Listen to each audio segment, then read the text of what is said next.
Hallelujah. Are we blessed today? Are we blessed today? Can we give a shout unto the Lord, the best shout that we can give? Hallelujah. 1, 2, 3. Praise God. Hallelujah, Lord. Indeed, thank you for this day. Indeed, God is so good in our lives. Amen. Way 2 weeks back, there's something happening to me that I can feel someone is praying for me. But I said, Lord, who is praying for me? And as I pray, the Lord reminded me that He is interceding for me. Amen? Did you come to your life that you can feel that way? That you feel that the Lord is interceding for you? Hello? Amen. Praise God. And also, 2 weeks ago, the Lord showed me a vision. I saw so many balls of fire while worshiping, and doors open, so many blessings that is hanging up. And then I asked the Lord, why all those balls of fire and blessings are just hanging up? And then as I asked the Lord, as I cried to Him, He gave me Revelation 2, 1 to 7. Amen. He said, all those balls of fire, of anointing, and all those blessings and favor, the Lord is ready to give to all of us. By why it is hanging there up only, Lord? Why it's not being poured out? And the Lord answered, because my people has lost their first love. Hello? Are you still in love with the Lord? Again, are you still in love in the Lord? And is that love a flame? Or is that love, it's like an ember right now? Praise God. Thank you for this message. And as we hear the word of God today, I pray that the Lord will speak to each and every one of us. Amen? Can we all stand and read Revelation chapter 2, verses 1 to 7? Revelation 2, 1 to 7, verse 1. To the angel of the church of Ephesus write, these things says he who holds the 7 stars in his right hand, who walks in the midst of the 7 golden lampstands. I know your works, your labor, your patience, and that you cannot bear those who are evil. And you have tested those who say they are apostles and are not, and have found them liars. And you have persevered and have patience and have labored for my name's sake and have not become weary. Nevertheless, I have this against you, that you have left your first love. Remember therefore from where you have fallen, repent and do the first works, or else I will come to you quickly and remove your lampstand from its place, unless you repent. But this you have, that you hate the deeds of the Nicolaitans, which I also hate.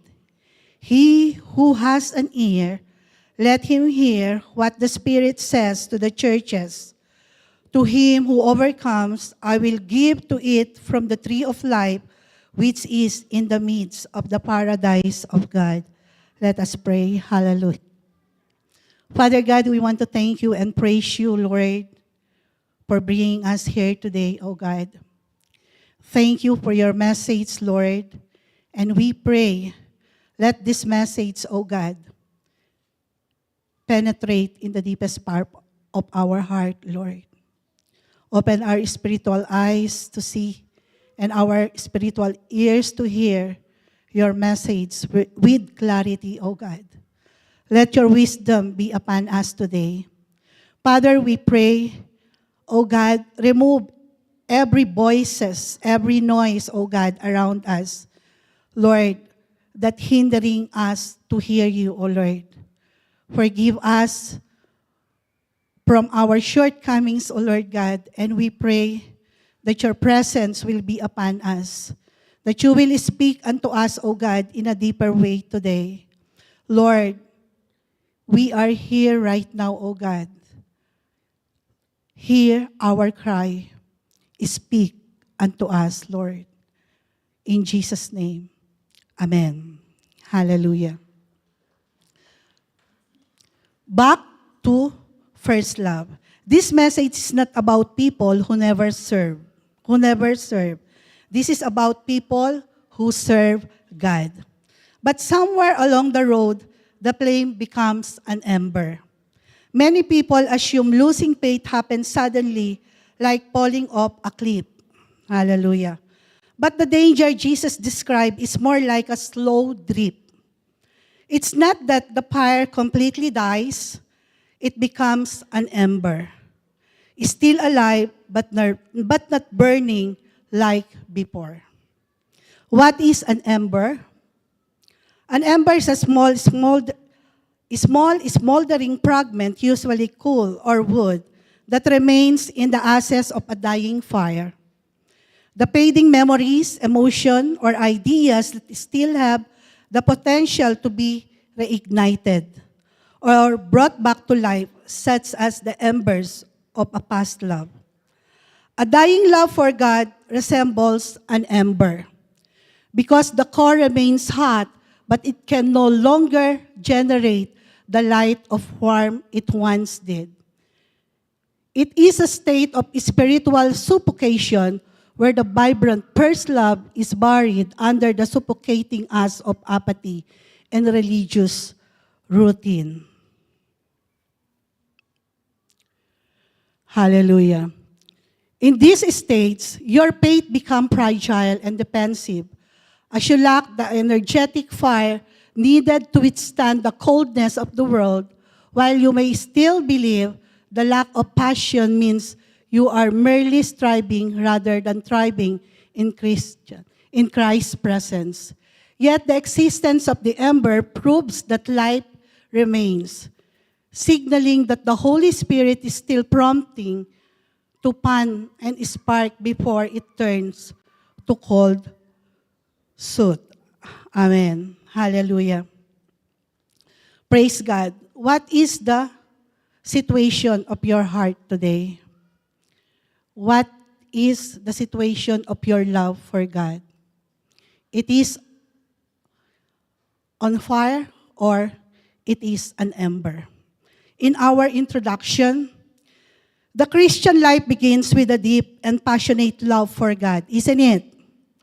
But over time, because of so many pressure around us, distraction, fatigue, responsibilities, trials, and worldly pursuit, cause believers to drift away from the initial devotion. And their love grows cold. In Revelation 2:4-5, Jesus rebuked the church of Ephesus for abandoning their first love and called them to repentance. Many believers today find themselves in a place where their love for God has grown cold. They still serve and do their ministry, but the fire of intimacy and devotion has diminished. This message is a call to return to that first love, rekindle our passion for Christ, and restore the joy of our salvation. Hallelujah.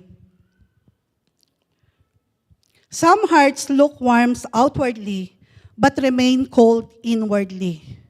Are you one of these? Again, some hearts look warm outwardly, but remain cold inwardly. The danger isn't one sudden falling away.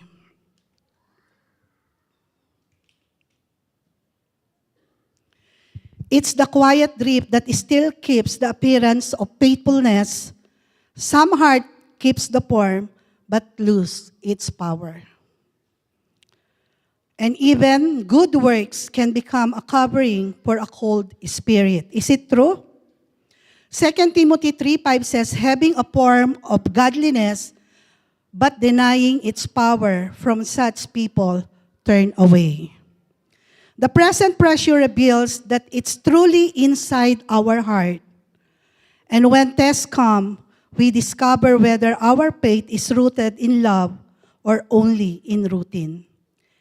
In this age, distraction is designed through constant noises, endless option, and devotion that gets delayed until love grows cold.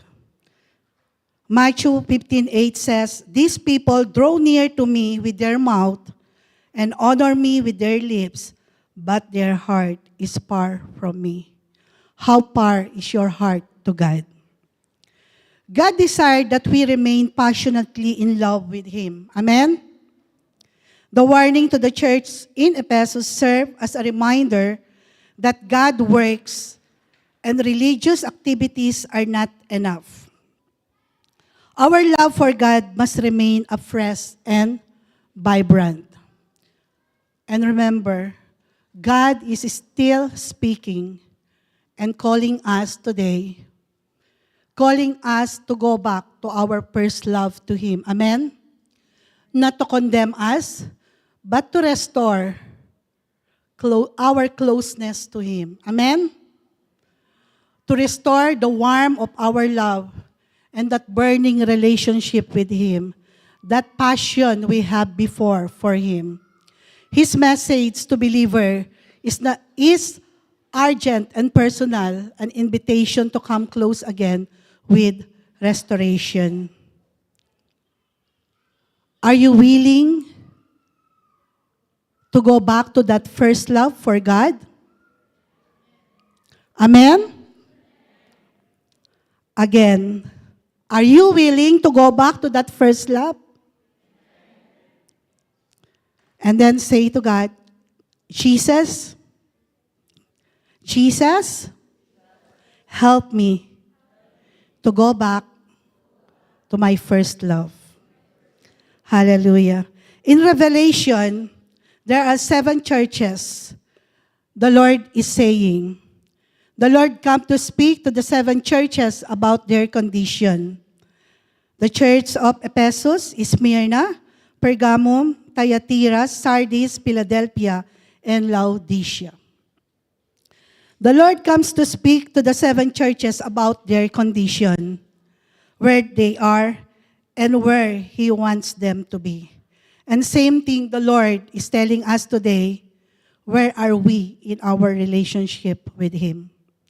The 7 churches represent different stages of the church over the last 2,000 years. The church at Ephesus represent the time period between the day of Pentecost and 100 AD. This was the time of great expansion for the early church, but it was also time when some began to lose their zeal and fervency. Have you lost your zeal and fervency? Hello? Have you lost it? No, amen. Or amen. Why you're not answering? What is the condition of your heart? What is the condition of my heart right now? Hallelujah. Let us see few facts about the ancient city of Ephesus. Ephesus was an important city commercially. Historically, Ephesus was one of the wealthiest and most influential commercial center in the ancient world. Reaching its peak during the 1st and 2nd centuries AD, its status was defined by its strategic role as a bridge between the East and the West. It was premier international trade port located on the Castor River, just a few miles inland from the Aegean Sea. It was noted for its magnificent harbor, and ships came to Ephesus from all over the known world, bringing their goods and their wealth. It was the richest city in Asia Minor in its day. Amen.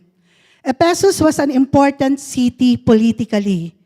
Ephesus held a prestigious political position, particularly during the Roman era. Today, its status is primarily that a world-renowned archaeological site. Ephesus was granted the right to be a free city. This means that they practice self-government, maintain its own civic courts and laws. It also means that Roman troops were not garrisoned there. This allowed the city to thrive.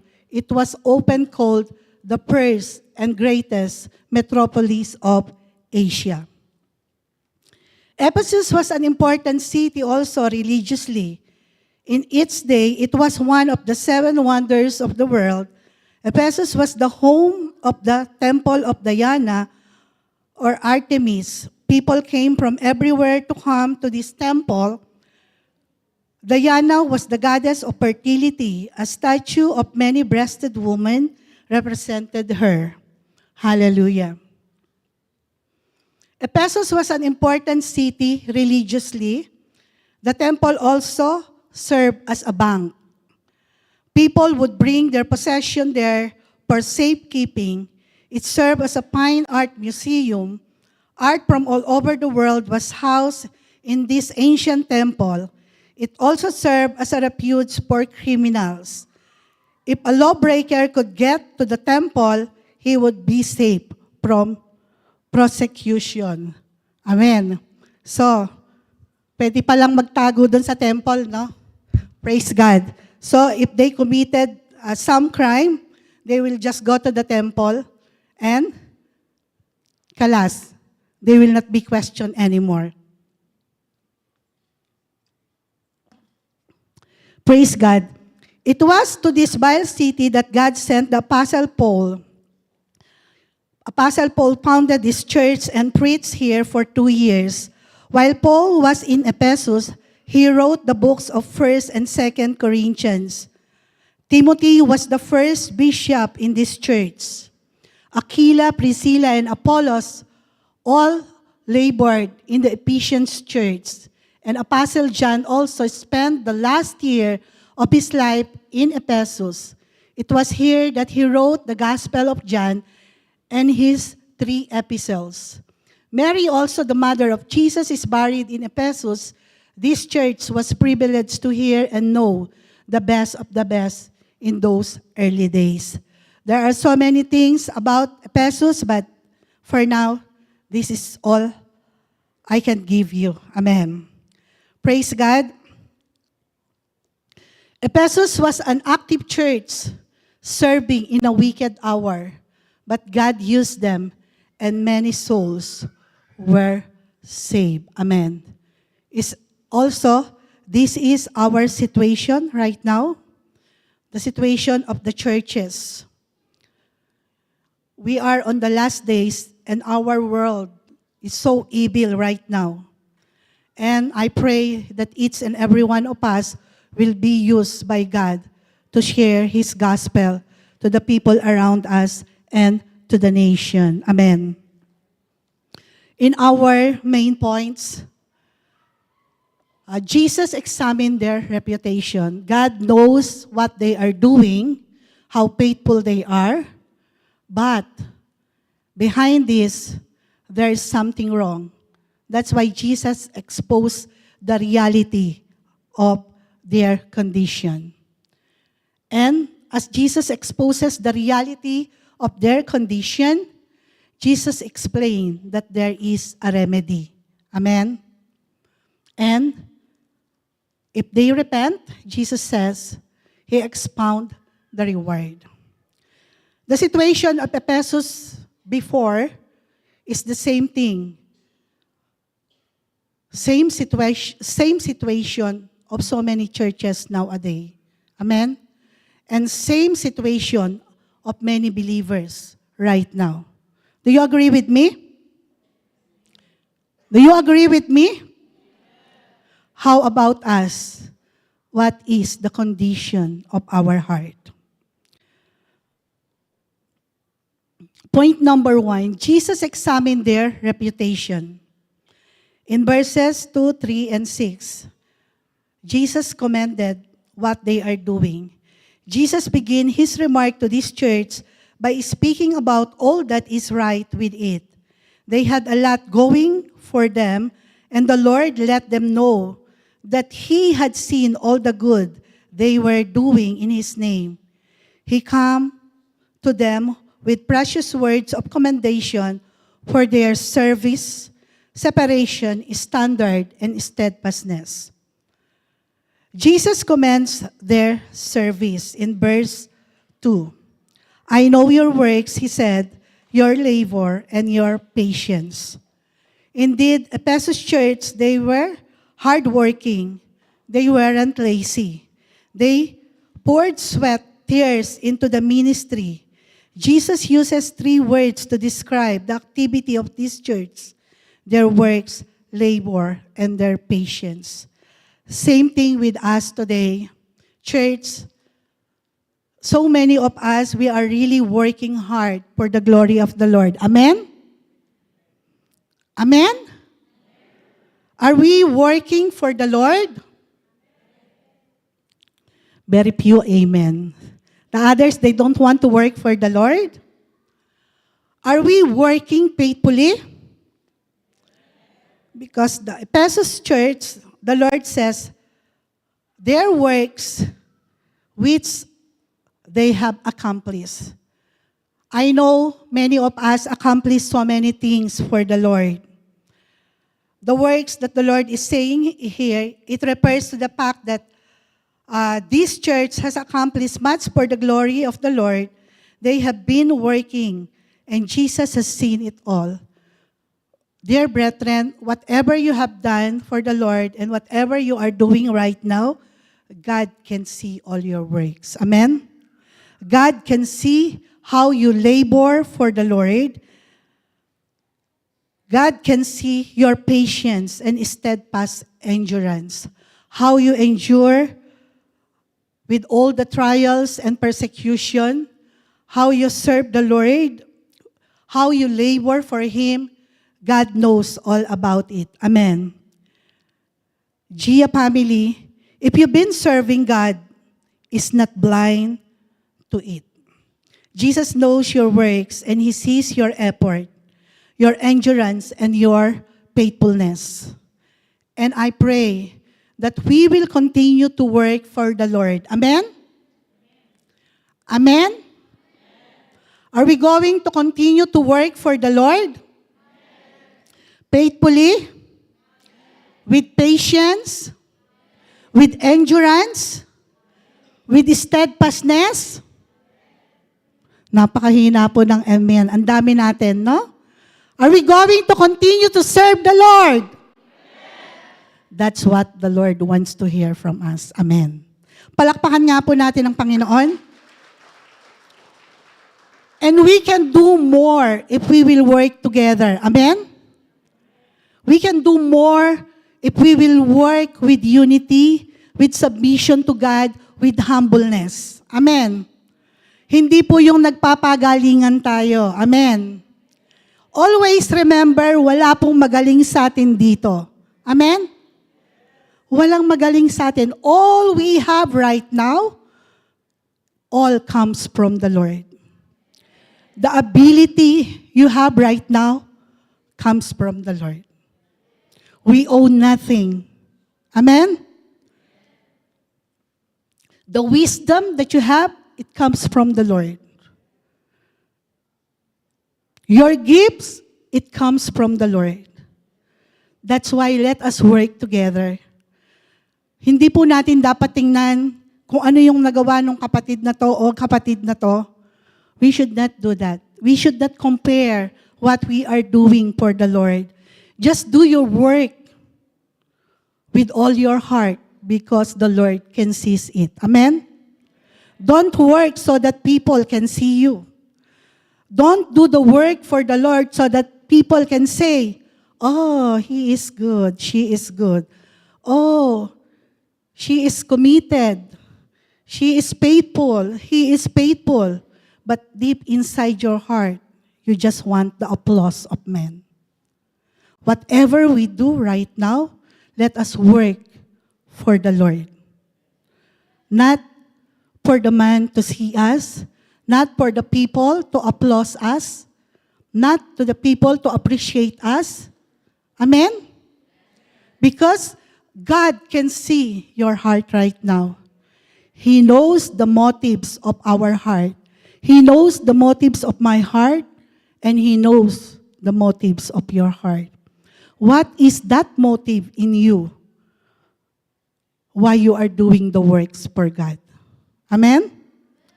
I pray that every heart's motives right now is right before the Lord. Amen?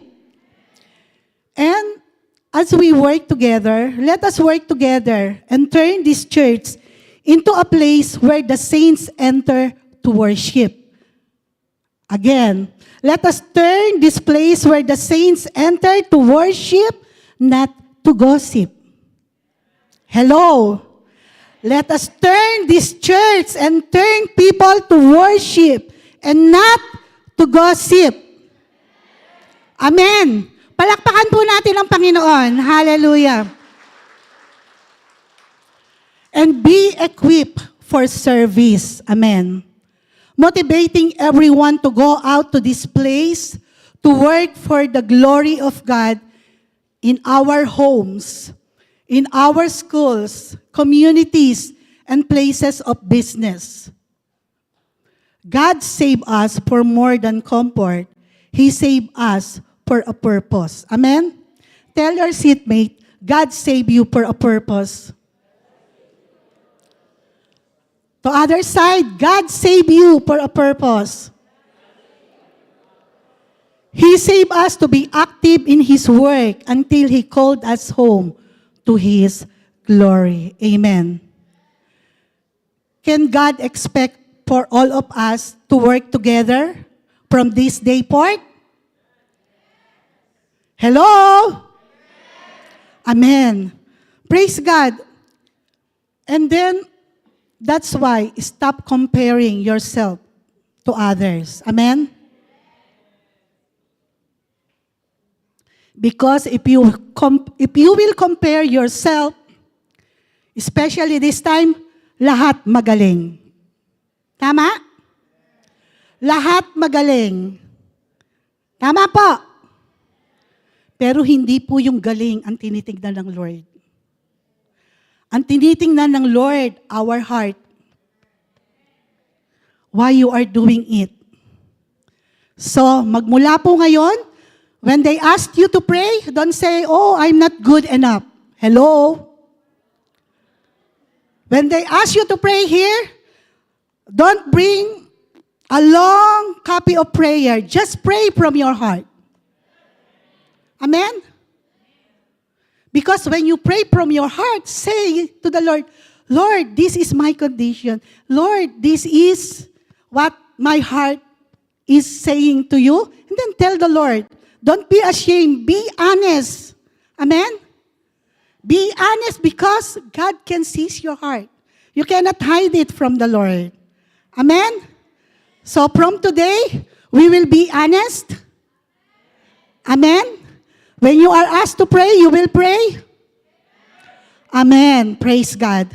And indeed, when we go to church, did we go to church to use those cell phones? Because I can see honestly, if you can see, I'm sitting there at the back. Because I see people using their cell phone. People, they are calling somewhere or calling someone. Did you come here just to play with your cell phone? Hello? Patawarin po ninyo ako, pero ito ang totoo. Amen? Forgive me, church, but I have to say this. If we love the Lord, are we going to do it? And then we will stay at the back. They say, oh, it's too cold. Oh, you know it's cold. Bring your jacket. Hello? Bring something that will make you warm. Amen? And then you are making an excuse that it is cold, but the truth is you are just talking at the back. You are making a story. Who knows where did you go? Amen? We go to church to praise God. We go to church to worship God. We go to church to hear from the Lord. Not to gossip, not to use your cell phone, not to talk at the back. Amen? Patawarin niyo po ako ha, sorry. But we have to change. I am so grieved 2 weeks ago. I'm really crying because the Lord says, you have lost your first love. We really lost our first love. Wala pong exempted sa atin dito. Amen. No exemption. We really lost our first love. Because if we love the Lord, we will do what is right before Him. Amen? If we love the Lord, our prayer, when we pray, there is passion. There is longing. Lord, I want to meet you. Lord, speak to me as I pray. Hindi po sa pahabaan ng prayer. Just say even one word, the Lord honor it. If it is come from your heart, even it is only one word, the Lord honor it. The Lord hear it. Hindi po kung gaano kaganda yung prayer mo, sinabi lang ng lips mo, pero hindi nang galing sa puso mo. Only your lips is saying it, but it does not come from the heart. What is the use of all those beautiful words you are saying when the Lord is not hearing it? Because He can see the condition of your heart. He can see the condition of my heart. Just say, Lord, help me. Just one word. And the Lord will honor you. And the Lord will listen to you. The Lord will answer your prayer. Be honest to God. Because He is faithful to you. Amen? Amen. Amen. Praise God. Ephesians 2:10, for we are His workmanship, created in Christ Jesus for good works, which God prepared beforehand that we should walk in them. 2 Corinthians 9, it says, and God is able to make all grace abound toward you and toward me, that you always having all sufficiency in all things may have an abundance for every good work. Kaya kung tinawag po tayo ng Lord, if God called you to serve Him, don't worry about anything. He will provide for you, dear brethren. Way back 2013, when the Lord called us to do the full time for the ministry, praise God for the heart that the Lord has given us. Now is 2026, and the Lord remained faithful to us. Amen? Church, there is blessing in obedience. Just obey the Lord. Don't worry about anything. If you heard from Him that He is calling you somewhere, He's telling you to do this ministry, never question. Just hear His voice and obey. Without questioning, without complaining, but with a thankful heart, Lord, here I am, I will obey. Amen? Can we give a best clap of praise unto the Lord? Colossians 1:10, that you may walk worthy of the Lord, fully pleasing to Him, being fruitful in every good work and increasing in the knowledge of God. And I pray this church will be fruitful in every good work. Amen? Not because they wanted to be seen, but because they love God truly. Amen? Palakpakan natin ang Panginoon. Hallelujah. Letter B, He commends their separation. They were disciplined. In verse 2, it says, and that you cannot bear those who are evil.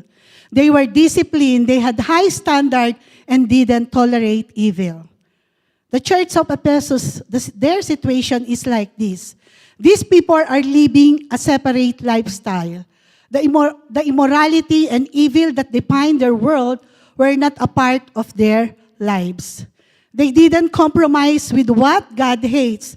They took a stand on what is right morally, and they lived differently from the world around them. How about us, church? Are we doing the same? Are we disciplined? Amen? Are we disciplined? Do we have the standard of God? No, amen? Parang may narinig akong small amen. Do we have the standard of God? Praise the Lord. So if we don't have, I pray that from this day, we will live not according to the standard of the world, but we will live according to the standard of God. Amen? Amen. And then we are going to separate ourselves, hallelujah, to the lifestyle of the world. Amen? Hindi pag nakita mong nagsuot ng, sabi nga lagi ni Pastor, no? Ng punit-punit, suot ka na rin ng punit-punit. Hello? Doon sa punit na yon, kita na puwit mo. Hello? So, we should be decent in every way. Why? Because people are looking at us. We should be very decent the way we live, the way we talk, the way we act, the way we dressed up. They should see Christ in us. Amen? Amen? Or hindi ka magsusuot na kulang na lang para ka nang walang damit. Amen? Amen?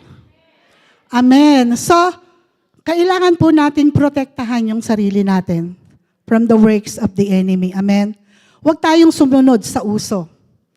Ang ipauso po natin, the Word of God, the standard of God, what He wanted us to do. Amen? What He wanted us to say. How He wanted us to live. Amen? And we should not compromise our faith. Amen? See, the Ephesus church, they are like Berean, that they test every word that they are hearing.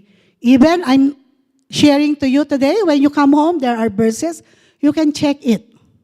You have to double check everything that you are hearing.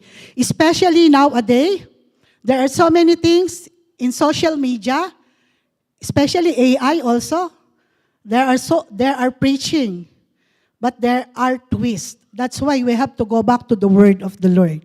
Amen. We have to check if the one preaching is saying the true word of God or they are twisting it. Amen. Don't just accept what you are hearing. Go back to the word and check it. Amen. If it is aligned with the word of God, accept it. If it is not, and then throw it out. Don't accept. Amen? Amen.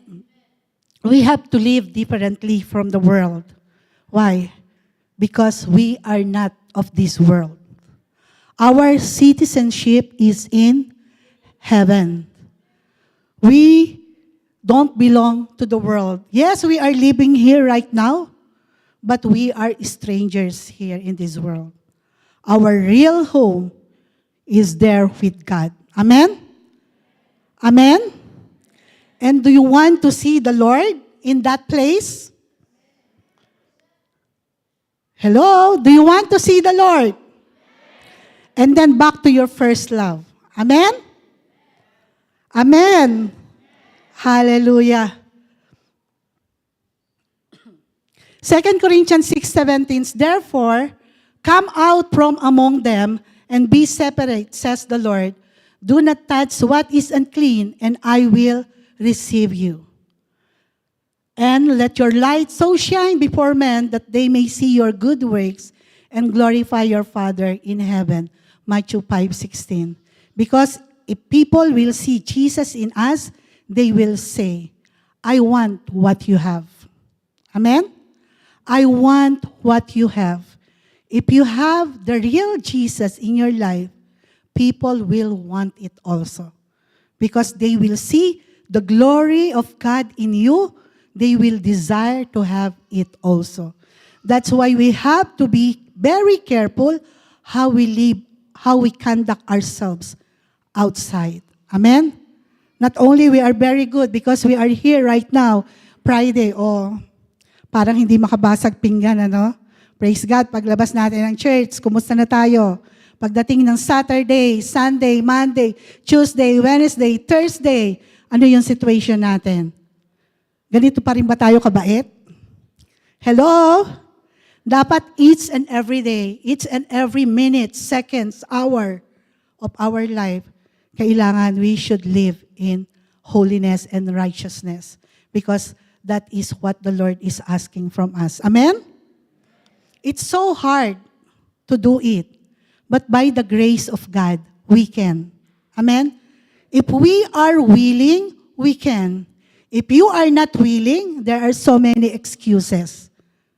If you are doing those excuses, stop right now and start doing what is right before the Lord. Come back to your first love. Amen? Ephesians 5:1-8. Therefore, be imitators of God as dear children and walk in love as Christ also has loved us and given himself for us an offering and a sacrifice to God for a sweet-smelling aroma. But fornication and all uncleanness or covetousness, let it not be even be named among you, as is fitting for saints, neither filthiness nor foolish talking, nor coarse jesting, which are not fitting, but rather giving of thanks. Hallelujah, Lord. Praise God. And next, he commends their steadfastness. Hallelujah. Their standard, sorry. Letter C, he commend their standard. They could spot Paul's teacher a mile away. These people held fast to correct doctrine. When people passed through their town claiming to be men of God, they put them to test. They checked their credentials and they examined their preaching.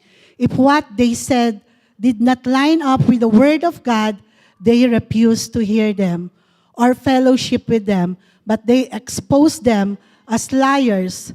Church, they didn't accept every teacher, every voice just because it sounded spiritual. They check it with the word of God. Amen. Hallelujah. Next, he commends their steadfastness.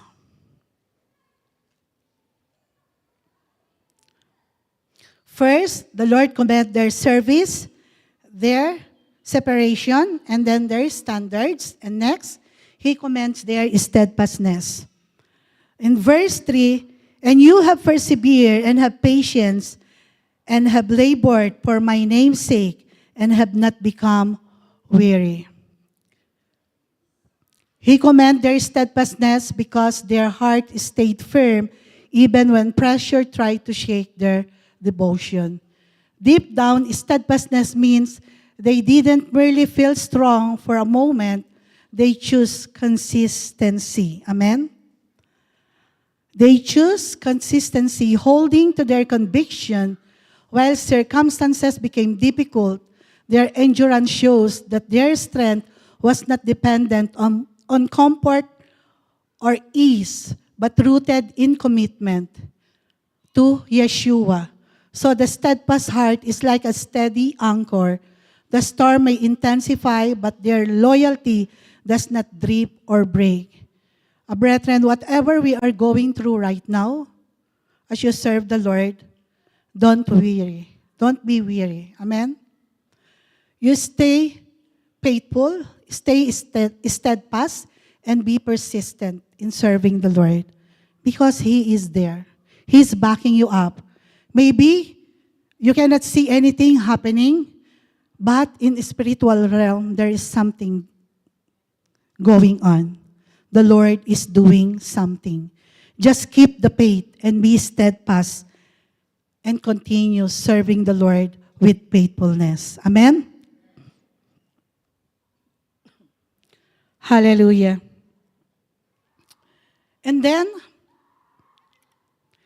in 1 Corinthians 15:58 says, therefore, my beloved brethren, be ye steadfast, unmovable, always abounding in the work of the Lord, for as much as you know that your labor is not in vain in the Lord.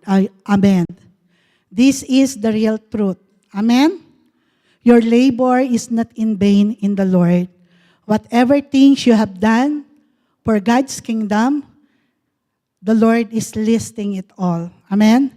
And then when you come to His kingdom, seeing Him face to face, and then your reward are waiting for you. Amen? Amen? Because everything that you are doing right now, the Lord can see them. And the Lord is commending it. Thank you, my child. Thank you, my sons and daughter. I can see your work. I can see your labor. I can see your heart that you are working for me. And the Lord is pleased. Amen? While the Lord is pleased with the work of the Ephesus church, there is one thing. In point number 2, so Jesus have seen all their works and their faithfulness, everything, the good things that they are doing for the Lord. But in point number 2, Jesus exposes the reality. Now, this is the real thing.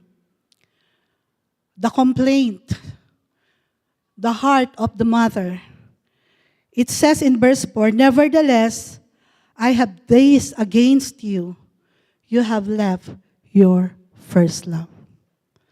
Pwede pala yun, ano? Nagsiserve tayo sa Lord faithfully. Nagsiserve tayo sa Lord with all our heart.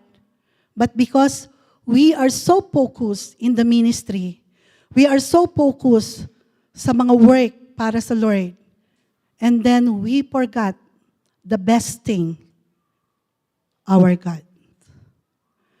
We forgot that we need to have that very close relationship with Him before anything else. Amen?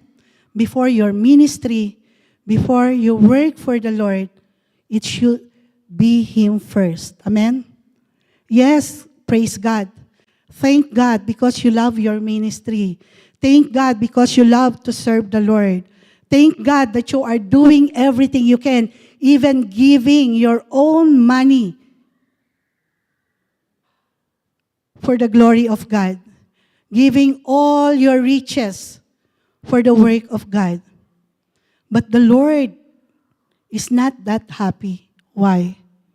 It is the matter of our heart. We have been focused with so many things around us, even in the ministry, but we forget the Lord, who is the source of everything. We forget to pray like before. We forget to meditate the Word of God like before, when we are first in love with the Lord. So here we can see God's disappointment.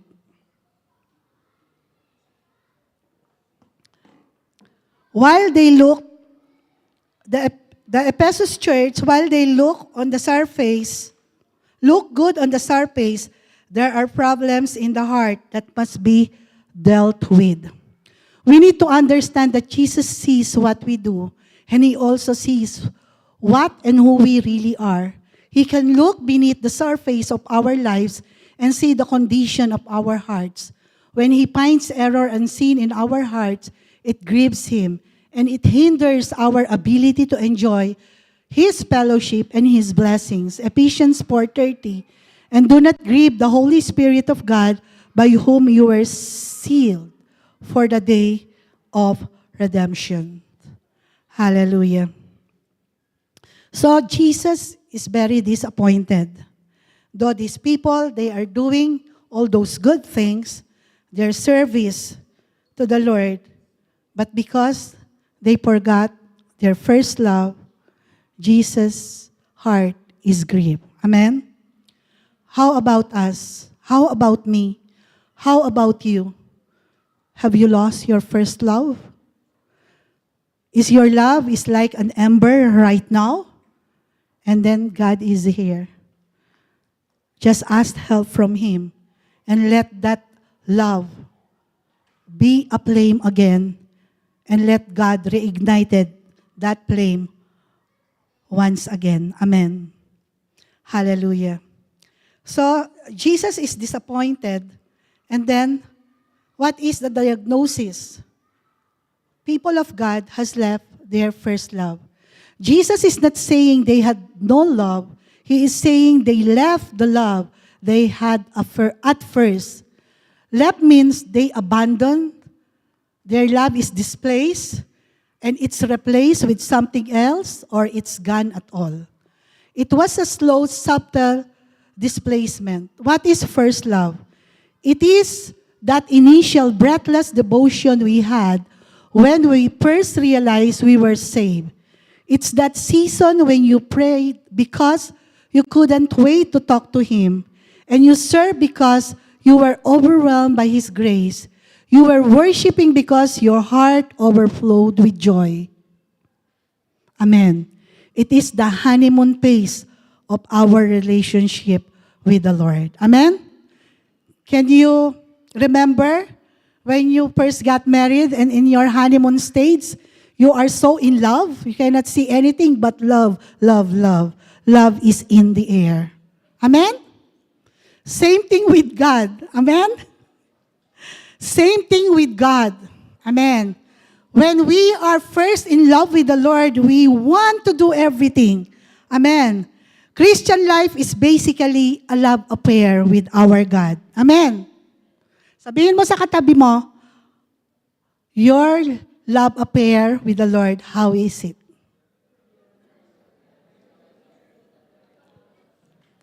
Amen. Christian life is basically a love affair with the Lord Jesus Christ. Getting saved is falling in love with Him. Amen? Growing in salvation is falling deeper in love with God. This love is the motive of all we do in His name. Whether we sing, we teach, we preach, we witness, or give, and so many other things, it must all flow out of an ever-deepening love for our God. Amen? If we lose our love for Him, then our service means nothing. Amen? Kahit mula umaga hanggang gabi pa, or the whole month, the whole year, you are doing so many things for the Lord, but if you lose your first love, all this thing means nothing to the Lord. Amen? So, people of God, don't waste your time. Amen? Don't waste your time for nothing. Be sure that when you work for the Lord, it is acceptable for Him. Amen? Amen. Hallelujah. The church of Ephesus was active in the Lord's work, but they were serving out of sense of duty and not out of fervent love for Him.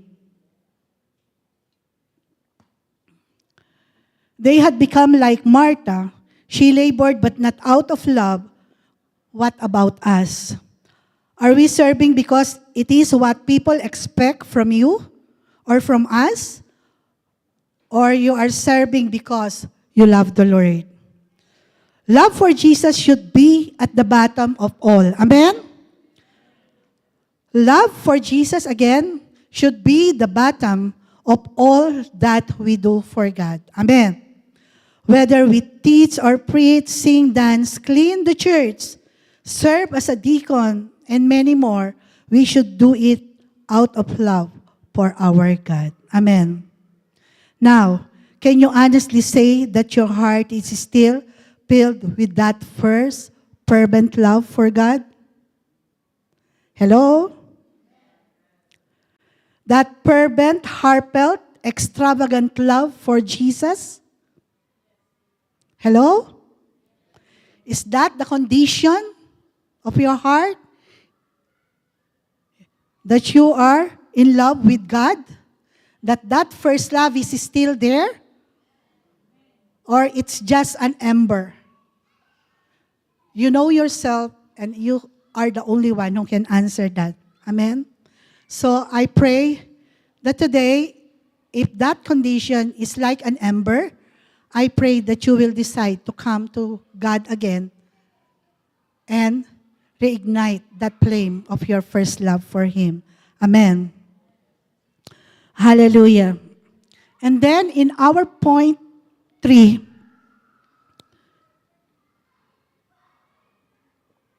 hallelujah. In point 1, Jesus examined their reputation that they are doing really well. But at the back of that, he was so sad because the reality is people lost their first love. But Jesus explained there is a remedy. Amen? There is a command, there is a correction. Number 1, he says, remember. In verse 5, it says, remember therefore from where you have fallen, repent and do the first work. Amen. So if you lost that first love for the Lord, and then come back to Him, and remember where you have fallen. Saan ka ba bumagsak? Saan ka ba nawala? Saan ba lumamig? Yung pag-ibig mo na yan sa Panginoon. Go back and remember. Remember, it calls you back to truth, not just to feelings.